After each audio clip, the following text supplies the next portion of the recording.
going, and so like this is definitely my pride and joy. Got a lot of light. I've got 9 of these GNC Blu-ray LEDs over the top. That's those. Yeah, these are great. You know, there's no fans on them. Wow. They have a really nice spread. Like if you notice, there's really not a lot of that like disco ball effect on the bottom. It really has like like a T5 spread. Pretty blue heavy, but like I like the blues. So this is like white right now. Yeah. This is as white as it gets, and then in the morning and the evening it goes full blue, and that's when I get my orange glasses on and just kind of like top down and get mesmerized by all these corals. But now, when you mentioned when you were like 15, you started getting into the like ecology and aquaculture, right? Yeah. And you said first introduced to freshwater at the time. Did you have the foresight of seeing that the saltwater aquarium hobby would kind of migrate towards that? I mean, that was kind of, so I had to write a thesis, and that was my thesis, was that the saltwater aquarium hobby was going to move towards aquaculture, and because at the time, you know, you'd pick up National Geographic and they'd have these articles about how, you know, the saltwater aquarium hobby is killing reefs. They're using cyanide. You know, it wasn't at that time. You know, people were literally saying that the aquarium hobby was what was driving coral reefs to go extinct, which is kind of a crazy thing. But that was what people were saying, and now you see 30 years later, you know, all of the innovations that the hobby has brought the scientific community, these lights, the protein skimmers, you know, just our understanding of how to grow corals in captivity. Like if it wasn't for the aquarium hobby, we might not be restoring corals the way we are around the world. And that's something that I've always kind of tried to elevate, because, you know, I did go on to study marine science at the University of Miami. And when I showed up there in the year 2000, they told me corals couldn't be kept alive in a tank, and that, you know, they're too delicate, that we've tried, it can't be done. And I was shocked, because I was like, I'm here to learn from you. You believed in it. And I was already growing corals in my bedroom. Like I got to, I don't know if you ever remember, like you're probably familiar with the Garf bonsai. Sure. We got the Garf bonsai here. You know, the Garf bonsai is like one of the first named corals in the hobby, and that goes back to this website, GARF, the Geothermal Aquaculture Research Foundation. And I got to attend they had a workshop at the Smithsonian Museum of Natural History in 1999. And so my aunt lived in Washington, D.C. I was able to attend. I learned fragging. I saw xenia for the first time. I saw a nano reef for the first time. Like, you know, back, if you remember, in the 90s, it was kind of like, oh, if you want to have a saltwater aquarium, you got to have like as big of a tank. And, you know, there's the idea that you could have a saltwater aquarium in like a 10-gallon tank just wasn't really, nobody thought it was really possible. So to see all of that just like totally changed kind of what I thought was possible. And you know, and coral aquaculture, you know, has definitely been the path that I've been on for a number of years, and it's like really cool to see just how far the hobby has come, and how, you know, we're seeing that actually go back to help the coral reefs, which is like a really great thing. I think it's something that all aquarists like to believe, that, you know, growing corals is a way to help the coral reefs. And, you know, I think indirectly, I think that it definitely does, because, you know, when you look at like these corals that come from mariculture in Bali, like the same people that were growing those corals for ornamental export 25 years ago are now using the same techniques and doing outplanting, like Vincent Chalier through Ocean Gardener in Bali. So it's you know, it's really great to see that can provide a sustainable income to people in those countries. They recognize that having healthy reefs and clean water means that they have an income, and that's really important, because at the end of the day, you can't, you know, take away somebody's livelihood. So if you can give them something that's sustainable but produces an income, that's like the best thing, and it's cool that the aquarium hobby does that. Now, you keep mentioning mariculture and aquaculture. Can you tell our viewers, we have all types of viewers, we have beginners and advanced, can you tell us the difference between aquaculture and mariculture, please? So mariculture is when you grow something in the ocean itself. So like a lot of the corals are grown in the ocean. I mean, it's great to grow them under lights, but, you know, lights are expensive, electricity is expensive, and if you are in one of these countries that has the water and the sunlight for free, just if there are already corals growing, grow them there. I mean, if I could grow corals in the ocean, like, there's definitely a lot of pros to that. A lot of cons to that too, because you got to get bleaching, you get, you know, predators, you get predators and things like that. Aquaculture is like when it's grown in a tank, on land, usually a closed system. So the conditions are a little bit more controlled, and you know, especially most of the fish have to be aquacultured because you've got a larval stage and you gotta feed them lots of like rotifers and lots of live food. So you know, it's kind of both is good. I know, you know, like a company like Biota and ORA, they do a combination of, you know, ORA's got their farm in the Marshall Islands where they mariculture corals, but then they have a land-based system in Fort Pierce where they're, you know, growing the, you know, like the red planet and some of the iconic species of like clams are usually maricultured. And even like corals from the wild, we condition them, you know, worldwide corals for a period of time to make sure they're going to be sustainable inside of a reef tank, you know, so I mean, lose those. I mean, that's a really good point that you bring up. Like a maricultured coral is, you know, it's gardened, but it's not necessarily acclimated yet to life in an aquarium because they're growing in the wild. And like one of the things that I've noticed, I almost feel like, you know, a coral's going to grow to its environment, and we just can't come close to providing the water flow and the light that they're getting. And so nature, like if you get a little, you know, maricultured colonies are usually about fist size. I almost feel like it does make sense to just like break them up into even smaller frags because they're going to acclimate, I think, a little bit. They want to grow to their conditions. So when you bring them into a tank, I've found, you know, sometimes you'll get a mariculture piece and it still kind of has some of the same problems that you have with a wild coral. I mean, obviously you can also still get pests through mariculture. A lot of the, you know, like the little gorilla crabs that are coming in. So, you know, I mean, domestic aquaculture, from somebody's tank, like the way you guys are growing them, I think is ultimately, like, I've found that buying a small frag of a truly mariculture or truly aquacultured coral, homegrown, is like, they oftentimes will grow faster than, you know, you can buy a wild coral like this, but sometimes it just sits there. For sure. It'll especially like zoanthids. We used to go to wholesale and buy big rocks of zoanthids. And, you know, you take them back to the shop and a lot of them would melt away in captivity. You end up with a little patch like that and you try to grow it from there. And then once they sustain themselves, then you have a really good coral to actually bring it to the public at that point. Exactly. I mean, so I, you know, to anyone that's skeptical about, you know, paying extra for something smaller, you know, actually, I think it's a better bet in the long run because that coral is going to be happy. It's going to start growing a lot faster, and it's not as much of a gamble. Yeah, they're conditioned to the aquarium conditions that you have here. 100%.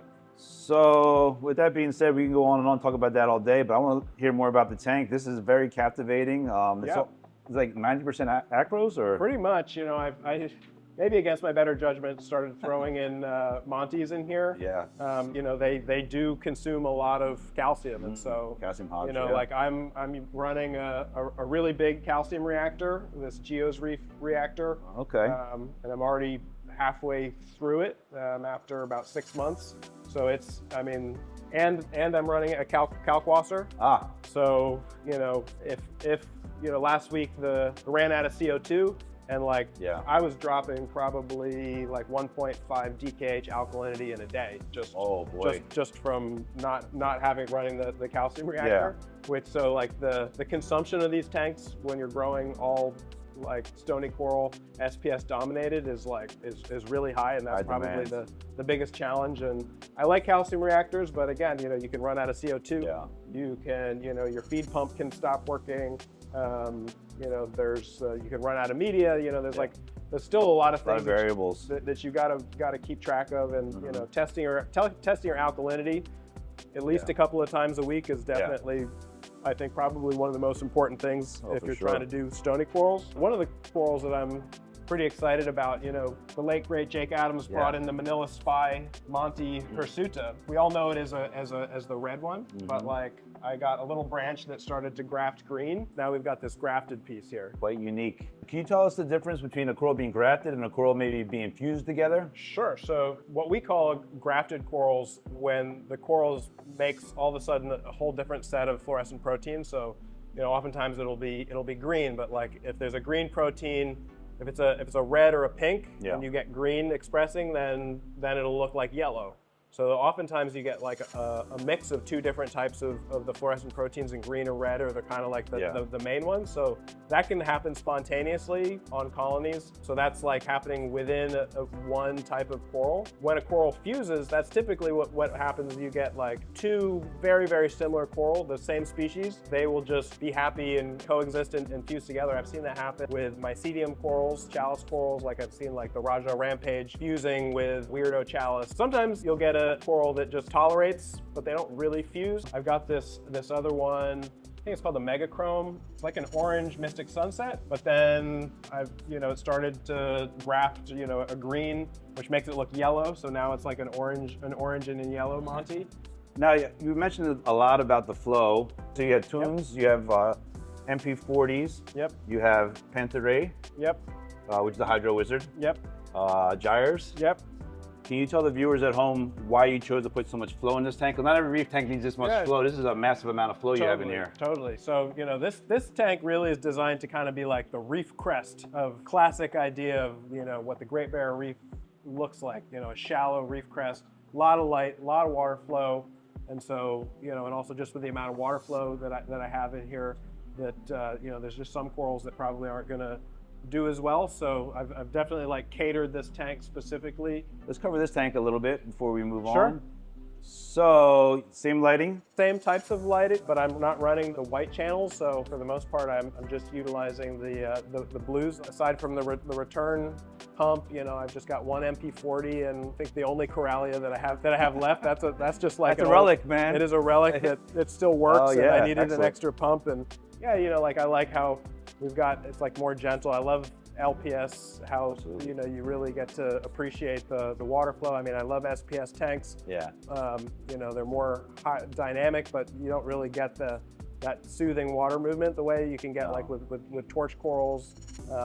You always run the risk of letting one colony get too big. If you're not taking frags of that, you really run the risk of like, it's like with a wildfire, like you got to build a fire break. You got to like create a separation so that if there is a disease or you get some brown jelly or something, especially with these LPS corals like wall hammers and the elegance corals that are kind of long and meandering, like those ones are the notorious ones for getting these infections. So if you can get them healthy enough where you can cut them and make frags, which is why I love branching hammers, because they're so much more forgiving than the wall hammers when it comes to infections. That's a coral that's been in captivity for almost 30 years now, which is and it doesn't even look like there's not too many pearl bubble corals that look like that. It's kind of like a little bit like, I feel like the OG bounce that you guys are famous for. Like you probably wouldn't find that coral in the wild, and it was only because it's adapted to life in captivity that it's kind of poofed up and like in the wild they're getting hit with so much more water flow that they probably never allow themselves to inflate as much. So what's really cool is that I noticed we covered Monty Pores over here, but you have Monties here. I've got different style tank. The Monties I think are a lot more forgiving when it comes to water flow than acros. So you can have Monties in lower water flow. I try to separate them. I don't have a lot of like floor space in that other tank, so. Both these tanks are super amazing, but the thing I'm in love with most is your refugium over here. I can't lie, this is simply amazing. Sometimes a refugium just kind of like takes a whole life of its own, because I mean, I think there is something to be said. Like I find that my zoanthids do really great in here, and there's no fish, so like, I think that there's, that might be one of the reasons why they seem to do really well. There's nobody picking on the zoanthids, so it's like, and I find that sometimes I'll move a coral around and just moving it to a different system or even a different place in the same system, can make all the difference in the world of like a coral that's just kind of like not really growing. It's like hanging in, but it's really like hasn't found that sweet spot. Sometimes you just gotta move it around. I mean, definitely, probably the rookie mistake though is to get a new coral and just like put it right under full light. Our LEDs these days are really powerful, and it's really easy to cook a coral, especially like an LPS coral that's like generally likes lower light. So yeah, you kind of have to acclimate these things. For sure. It kind of goes back to conditioning the corals that we mentioned earlier in the conversation. You know, condition the corals to your systems. Something that I find really interesting is that I feel like the tangs and the rabbitfish always like hang out together. Yeah. And I don't know if they do that in the wild or not. I bet that they do, but they in a lot of my systems where there's like a tang and a rabbitfish, they become best friends and they're always going around. Crazy. And Yeah, it's like, I guess you have a friend that drinks vodka, you kind of hang out with that person, you go drink vodka together. They're algae eaters, so they go eat algae together. They kind of band together. Out. So we taught a lot of good lessons here today. Last thing, can you give us a rundown of your parameters on the system? Yeah, I try to keep my alkalinity between 8 and 9. Okay. I try to keep the phosphate below 0.1. Nitrates, I think here are probably around 10. Salinity around 35.